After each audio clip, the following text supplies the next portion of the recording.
Thank you. I'm Felix Hargreaves. This is a joint work with Daniel Knapp and Peter Snedekamp from the University of Southern Denmark. So basically there are 4 parts I want to go through. First I want to present you a framework that I've been working on, and it's called Fupa, which stands for Functional Object-Oriented Parallel Framework. First I'll go through the motivation for Fupa, then I'll go on to show you some examples of what does Fupa code look like. Then I'll talk about cost models for asymptotic running time analysis. Then I'll show you something about how we can reason about correctness and running times in Fupa. Okay, so the motivation. As I see it, there are basically 3 approaches currently in functional high-performance computing, or in general in high-performance computing. So first of all, there's the most prevalent right now, which is problem-specific low-level programming. So this is basically C code, C++ code, using standard things like MPI and thread programming to make parallel distributed computations. There are also Java bindings for this MPI, but basically you're doing imperative programming and you're using message passing as your means of communication. On the other end, there's highly abstract code, which is things like cloud computing in Spark and Google Cloud Dataflow. And of course MapReduce, but MapReduce is now kind of outdated according to Google. And then finally there's another approach which is generating domain-specific languages and then kind of doing specific backends for these languages using frameworks which are, for example, LMS, and using Delight, which are new ways to go about high-performance computing. So I think all these different approaches have pros and cons. So I personally think that these domain-specific languages are kind of the way to go, because you build frameworks now for parallel computations, and then you build thin layers of domain-specific languages on top of these. So I think that's a scalable solution, because you don't need to build external new DSLs. You can build internal embedded languages, and this eases the hard work for the developer here. So there are some common things about these different approaches. So they all use the SPMD model. You write a single program and you run this single program across your entire cluster, for example. And they all use functional concepts. So even in the lowest level of abstraction, using C programming and the MPI, you can give function pointers to a reduction, and this works again as a reduce does, or a fold in functional programming. So this slide is meant to be slightly provocative. In the beginning it said what is the best level of abstraction, but I didn't dare to show you this in a functional programming conference. So the idea is to talk about, is it possible to go too high in the level of abstraction, and is it also possible to go too low? So if we see this graph in terms of running time and analyzability, it's of course relatively easy to analyze assembly code. You can basically count the lines of code, and then you know how long it takes to run your program. This is of course not completely true, but basically right. Then you go on to C, and you need to think more about what each instruction means in assembly code. And when you go on to Java, then you need to think even harder, because there's things like JIT optimizations. But yeah, you get to a place where it's easier to analyze your code, because you don't need to think about memory anymore, for example. So there's something called a garbage collector that runs at some points. If we disregard this, I think Java has a really nice spot in terms of running time and analyzability. So once we go above Java in the level of abstraction and reach declarative programming, we don't really tell the computer what to do anymore. So we don't have the concept of an algorithm in the same sense anymore. So what we can do then is try to count constraints in constraint programming, or count constraints in mixed integer programming. And this gives us some idea of how long it might take to run, but yeah, it's more based on your skills of or your knowledge about the solver than it's based on analyzing some algorithms. And in terms of flexibility, there's also a problem if you go too high in your abstraction level. So once you get above C++ level, you lose the interaction with the memory, so you're not really able to fine-tune your use of memory anymore. And once you go above Java, you lose kind of the control over side effects. So it's not fun to write a graphics driver in mixed integer programming, for example. Okay, so the idea is to place Fupa somewhere above Java and somewhere above this MPJ binding. So what is Fupa? Fupa consists of distributed memory parallel data structures, or DPDs for short.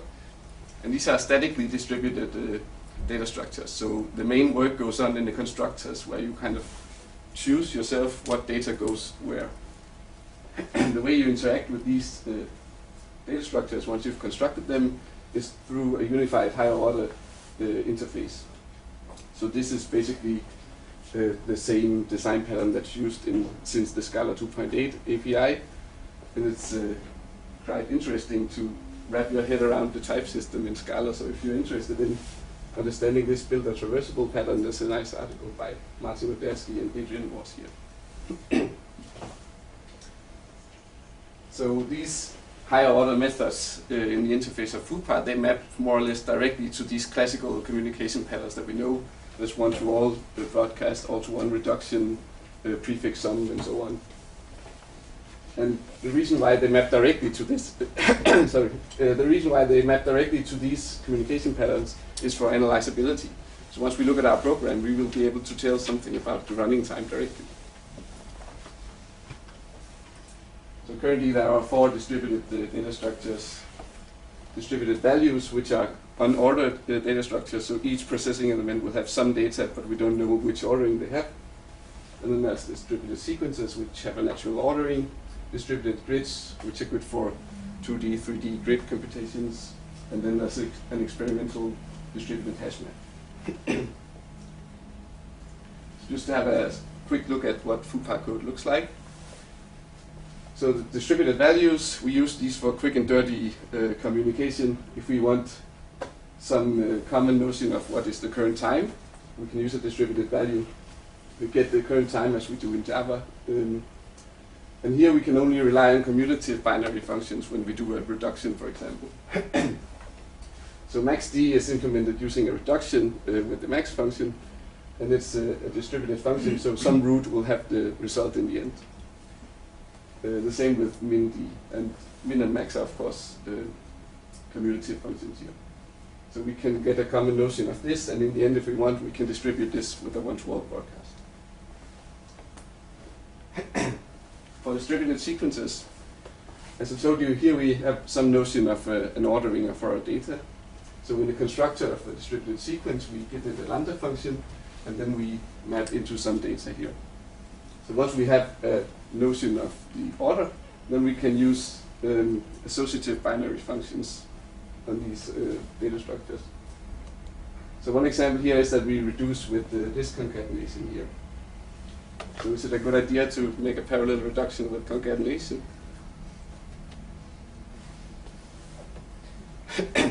So if you have a really high-level language, you might think, yeah, why not? But the problem is, at each step, you're doubling the message size, right? So if you make a parallel reduction with concatenation, you're doing linear work. And that's not very scalable, right?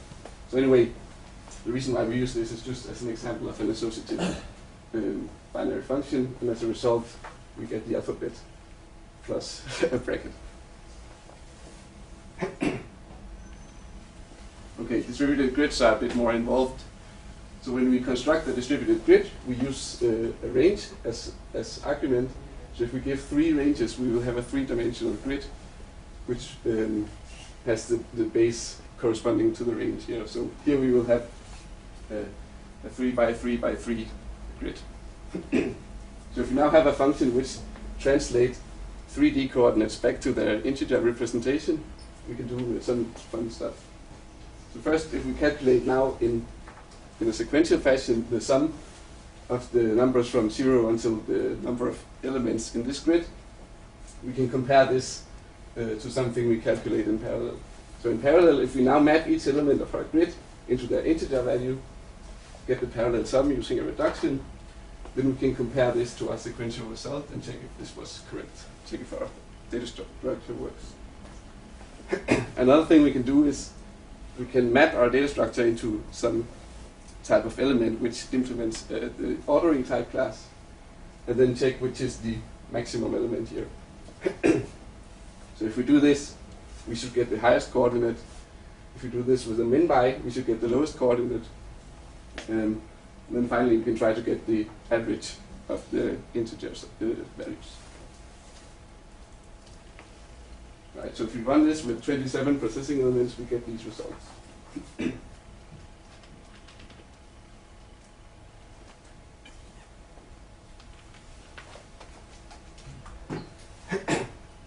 Alright, so let's talk about cost models.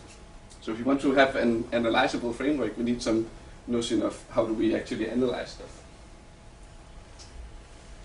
So there are some basic stuff that you already know. We can measure sequential runtimes. This is TS. Then we can measure the parallel runtime, which is the sequential runtime plus some overhead time divided by the number of processing elements.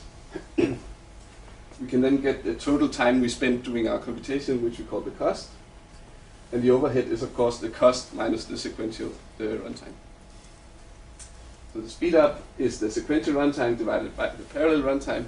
This is something we want to go as close to p as possible. The efficiency is the speed up divided by p. We want this to go as close to 1 as possible, right? So in an ideal world, we can have totally linear speed up. And again, we have something we call W, which is the problem size. So this is how much computation do we actually need. This is important when we try to make a function that describes our scalability. But I'll show you in a few slides. So if we have this in mind, then we are ready to make asymptotic running time analysis. Okay, so we need some notion of when our program or when our algorithm is scalable. And one notion is called cost optimality.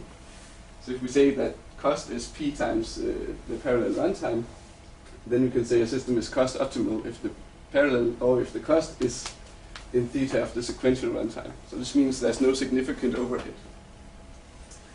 In other words, it's possible for us to find a connection between the overhead and the workload size, such that the efficiency is kept constant.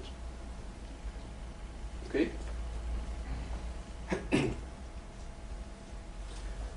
So this relation between the workload size and the overhead is something which is called the ICFP function. So we said that W was equal to the workload, which was equal to the best known sequential runtime. So if we equate the sequential runtime to some constant times our overhead function, then we have the connection between the workload and the overhead. So if we have this, we can see how bad does our system scale, or does it scale well. In other words, when we increase the workload, when we increase the number of processing elements, how much do we need to increase the workload in order to keep a constant efficiency? Okay, so now we have some kind of ideas on how we can measure or reason about the complexity of our parallel algorithms. So if we look now at the interface of Fupa, we see that there are all these higher order methods. And as a nice bonus, if we already have some asymptotic analysis based on these higher order methods, then we will have this as a kind of lookup table when we do our analysis. So map is of course without communication, so the complexity is equal to the complexity of whatever lambda function we put inside.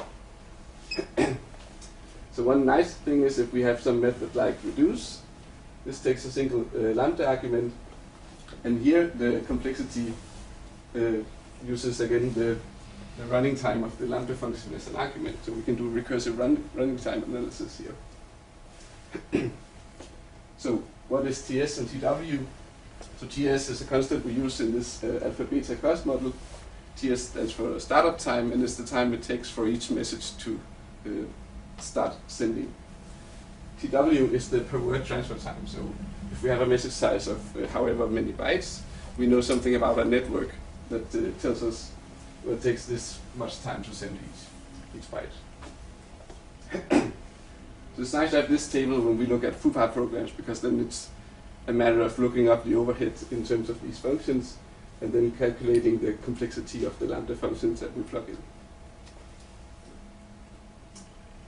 Okay, so just a few comments about correctness, and then we go on to running time analysis again. So Fupa is a Scala framework.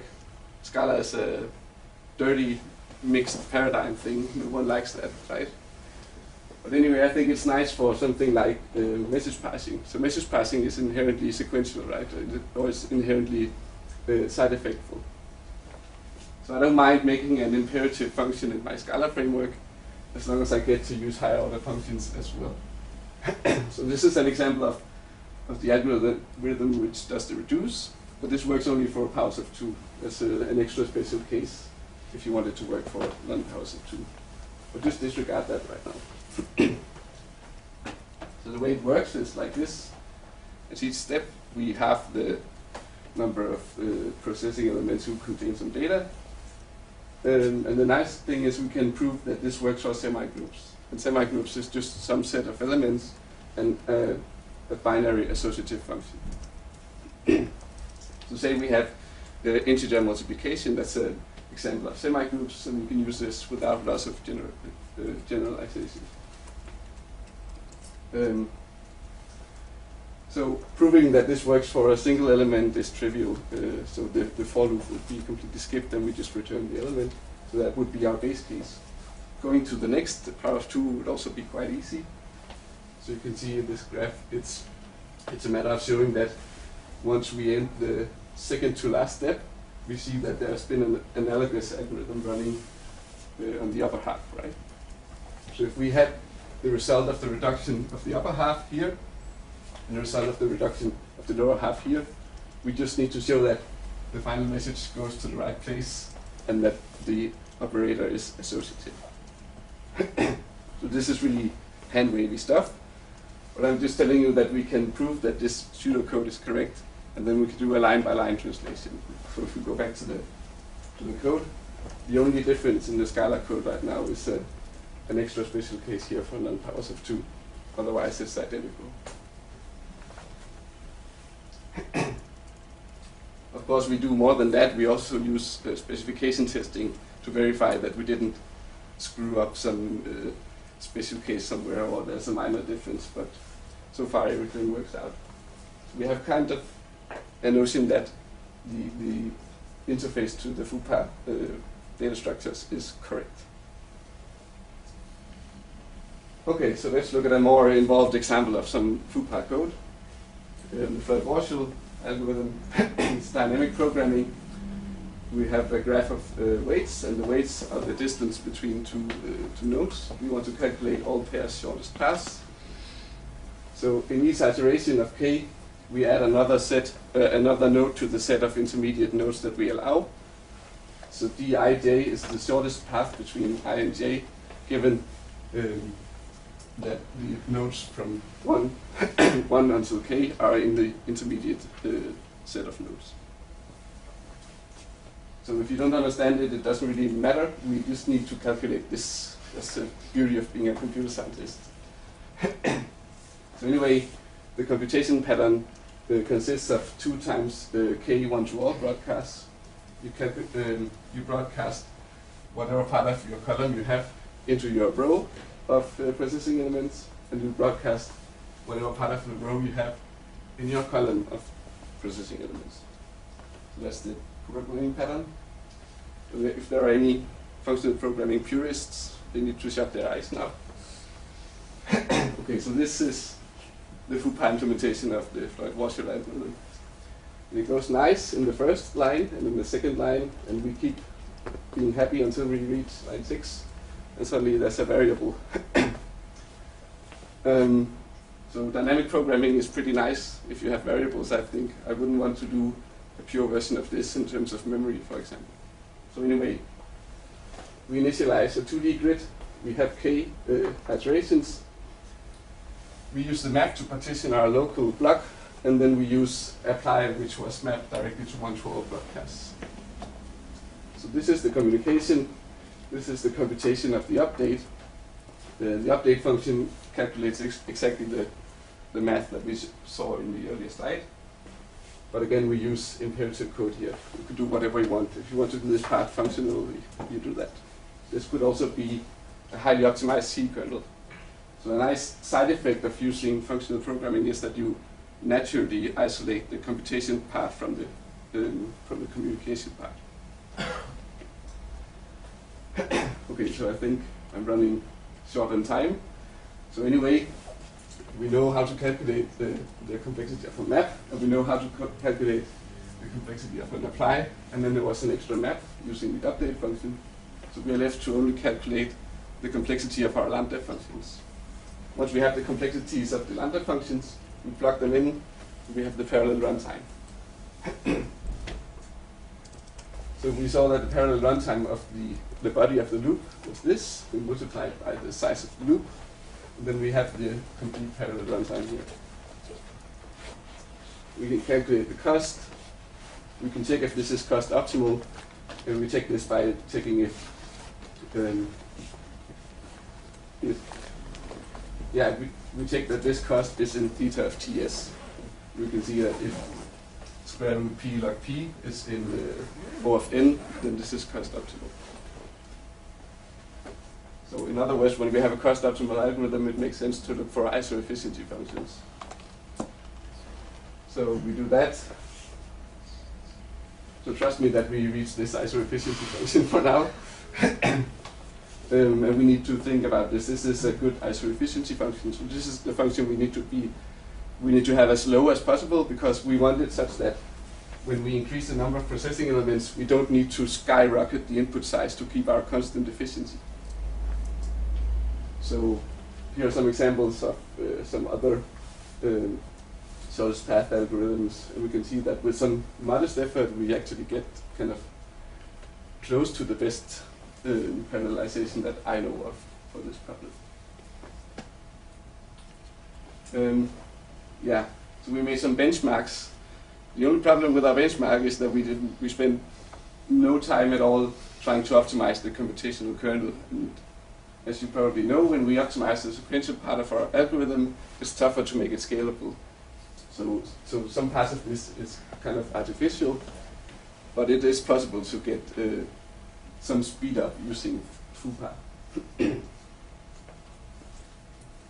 So anyway, future work might be stuff like getting optimized kernels, and one thing I want to do is use LMS. And there's a tutorial tomorrow, I guess, on LMS, which I'm looking forward to. But there are the possibilities of using kind of some meta-programming or some kind of staging are kind of endless.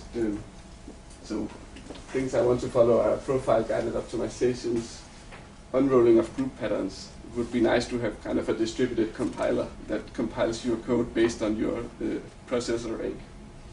Another thing is cache coherence. It's nice to put the computations that need communication on the same node if possible, or even profile the network to check which links are faster than others. So it's nice that communication goes as much as possible through fast links. And then to make more convenience constructors, you saw this, the way we constructed the distributed sequence. It would be nice to get as much help as possible while still keeping this analyzability. And then one thing I think is really interesting is to get as much help as possible in making automatic running time inference. Right, so thank you for your attention. There's a project available on GitHub if you're interested. Let's thank Felix.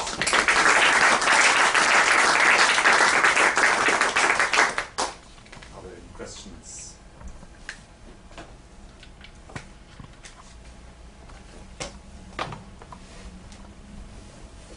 Yes, please. Do you think it's possible to just analyzing the program and derive this formula, eventual cost formula, Also not well. Probably not everything. I mean, so one thing, my idea of making this automatic running time inference might be to produce a function which is a function of your lambda parameters, for example.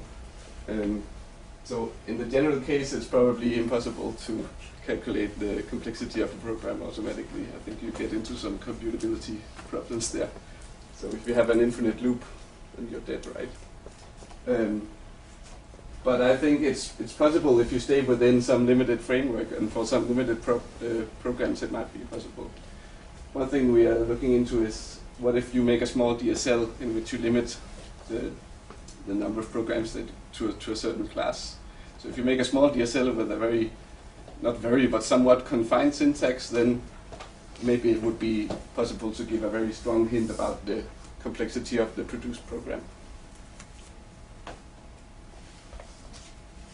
Any further questions?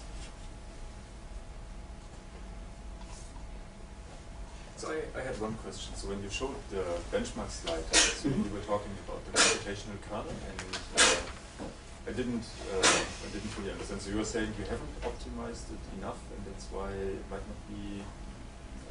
So what happens when you optimize the computational kernel is that the ratio between your computation and your communication gets shifted, right?